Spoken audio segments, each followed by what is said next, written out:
পুজোর আগে চা শ্রমিকদের বোনাস নিয়ে উত্তপ্ত হয়ে উঠেছে উত্তরবঙ্গের বিভিন্ন চা বাগান। বোনাসের দাবিতে একের পর এক বাগানে শুরু হয়েছে শ্রমিক আন্দোলন। কোথাও কাজ বন্ধ রেখে ফ্যাক্টরির সামনে অবস্থান বিক্ষোভ, আবার কোথাও থানার সামনে ঘেরাও। আলিপুরদুয়ার জেলার চিনচুলা চা বাগানে গত 3 দিন ধরে আন্দোলনে সামিল হয়েছেন শ্রমিকরা। দাবি একটাই, এককালীন 20% বোনাস দিতে হবে। মালিক পক্ষ এখনো পর্যন্ত কোনো স্পষ্ট আশ্বাস না দেওয়ায় ক্ষোভে ফেটে পড়েছেন শ্রমিকরা। ফ্যাক্টরির সামনে বসে দিনের পর দিন আন্দোলন চালিয়ে যাচ্ছেন তারা। বাগানের সমস্ত শ্রমিক সংগঠন একত্রিত হয়ে শ্রমিকদের পাশে দাঁড়িয়েছেন। কয়েকদিন আগেই বোনাস না মেলায় কোহিনুর চা বাগানের গেটে তালা ঝুলিয়ে দেয় শ্রমিকরা। এর ফলে কার্যত কাজ বন্ধ হয়ে পড়ে বাগানে। মালিক পক্ষের সঙ্গে আলোচনায় কোনো ফল না মেলায় শ্রমিকদের মধ্যে ক্ষোভ আরও বেড়েছে। বিকল্প উপার্জন না থাকায় শ্রমিক পরিবারগুলো পড়ছে চরম আর্থিক সংকটে। শ্রমিক সংগঠনগুলির দাবি, মালিক পক্ষ যেন অবিলম্বে বৈঠকে বসে শ্রমিকদের ন্যায্য দাবি মেনে নেয়, না হলে আগামী দিনে আন্দোলনের পরিধি আরও বড় হবে বলে হুঁশিয়ারি দিয়েছেন তারা। আমাদেরকে ম্যানেজার বললো কি যে 20% বোনাস দিবে, কিন্তু ওটা দুইবার দিবে।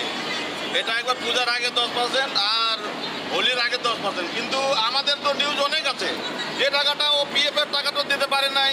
আমাদের এরিয়ার টাকা আছে, লেবারদের সব স্টাফের এলটিএ টাকা আছে, ওটা দেয় নাই। এখন অফ সিজনে ও কোথা থেকে টাকা দেবে? সেই জন্য আমাদের একবারই লাগবে টাকা। আরও আন্দোলন 2-4 দিন আরও আগে যাক, কিন্তু আমরা 20% একবারই নিব না। आंदोलन चलবে, आंदोलन चलবে। अभी हम लोग का आंदोलन चल रहा है और भी जारी है, क्योंकि हम लोग को जो बोला गया था पहले 10% ही देगा, 8.33 से बढ़ के 10% में किया था, लेकिन मालिक पक्ष से 10% ही था। लेकिन हम लोग का जो सीएम घोषणा किया था 20%, हम लोग 20% में ही बैठा था। लेकिन यहाँ पर देखिए मालिक का मनमानी से यहाँ पर 10% से अभी 20% तो कर दिया। मजदूर तो खुशी है, लेकिन 2 इंस्टॉलमेंट बोल रहा है, 2 किस्त तो हम लोग नहीं लेगा, क्योंकि 10% अभी 10% देगा, 10% होली में देगा बोल रहा है। हम लोग 2% नहीं लेगा, हम लोग एक ही किस्ती में बोनस लेगा। ये हम लोग। অপরদিকে কালচিনি চা বাগানেও আজ সকালে চা শ্রমিকরা কাজে যোগ না দিয়ে সরাসরি কালচিনি থানার সামনে অবস্থান বিক্ষোভে বসেন। পুলিশের উপস্থিতিতেও শ্রমিকদের ক্ষোভ প্রশমিত হয়নি। তাদের দাবি, দীর্ঘদিন ধরে বোনাস নিয়ে টালবাহানা করছে মালিক পক্ষ। কোনো সমাধান না হলে বড় ধরনের আন্দোলনের হুঁশিয়ারি দিয়েছেন শ্রমিকরা। আমাদের ম্যানেজমেন্ট এখনো, আমাদের মালিক এখনো মানে এখন 20% আসছে, কিন্তু বলতেছে আমরা 2 কিস্তি দিব, 1 কিস্তি এখন দেবো, 1 কিস্তি ফাগুনে দিব। আপনারা কি মানবেন ওটা? না, আমরা চাই না, আমরা 1 কিস্তি দিব। আমাদের বিশ্বাসঘাত হয়েছে, এরা আমাদেরকে জাবান দেয়, জাবান দিয়ে এরা জাবানের কাজ করে না, এদের জাবানের দাম নাই। আমাদের এখনো এরিয়াল বাকি আছে, আমাদের এরিয়াল 2 বছর হয়ে গেছে, আমাদের এরিয়াল দেয় নেই। তার মধ্যে আমাদের কি বলে পিএফ আমাদের 8 মাস হয়েছে, এখন জমা দেয় নেই এরা। এক তো আমাদের বাগানে ওষুধ নাই, কোনো মেডিকেল ফ্যাসিলিটি নাই, আমাদের ছাতা দেয় না, আমাদের কি বলে তিরপল দেয় না, চপ্পল দেয় না, আমাদের কিচ্ছুতেই ফ্যাসিলিটি নাই।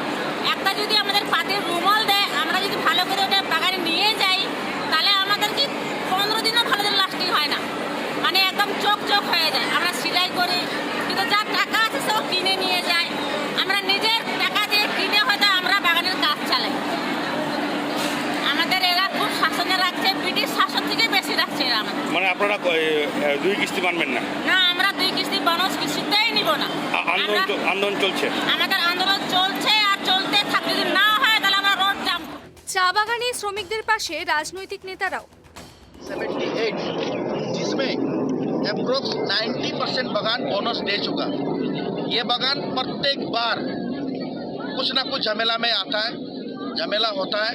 हम लोग उन लोगों के साथ में एक साथ एकत्रित होकर आए हैं उन लोगों का साथ देने के लिए। फर्स्ट रिस्पॉन्सिबिलिटी एक ही है हम लोगों का, ये बागान में बोनस हो। पटकापाड़ा অলরেডি ডিক্লেয়ার করে দিয়েছে, কালকে অনেক বাগান ডিক্লেয়ার করে দিল, চিলচুলাতেও ধর্নাতে বসেছে। আমরা চাবো as soon as possible এই ডিসিশন হবে। এই পরিস্থিতিতে পুজোর মুখে উত্তরবঙ্গের চা শিল্প জুড়ে অনিশ্চয়তা ও অস্থিরতা আরও বাড়ছে। দেখেন, এরা শুক্রবার থেকেই এখানে আন্দোলনে আছে। আমি শনিবার দিনও এসেছিলাম, ম্যানেজারের সাথে কথা হলো। হ্যাঁ, ওনারা বলেছিল আজকে ফাইনাল দেবে যে কবে ওরা ওয়ার্কারদের অ্যাকাউন্টে বোনাস ঢুকাবে। কিন্তু এখন অবধি আজকে যে আলটিমেটাম দিয়েছিল, মানে ডেট দিয়েছিলেন ওনারা, আজকে সোমবার দিন বিকেল অবধি আজকে এরা ডিসিশন দিবে বলছে। আর ওয়ার্কাররা বসে আছে। আমরা চেয়েছি 20% ওনাদেরকে ওনাদের যে বোনাস পাওনা ওটা দেওয়া হোক। আর এরা আজকে মানে এ না দিলে ওয়ার্কাররা বলছে এদের বিরুদ্ধে কানুনি একটা ইয়েতে যাবে, পদক্ষেপ এরা নিবে। আলিপুরদুয়ার থেকে অনিশা পোদ্দারের রিপোর্ট, ট্রাইব টিভি বাংলা।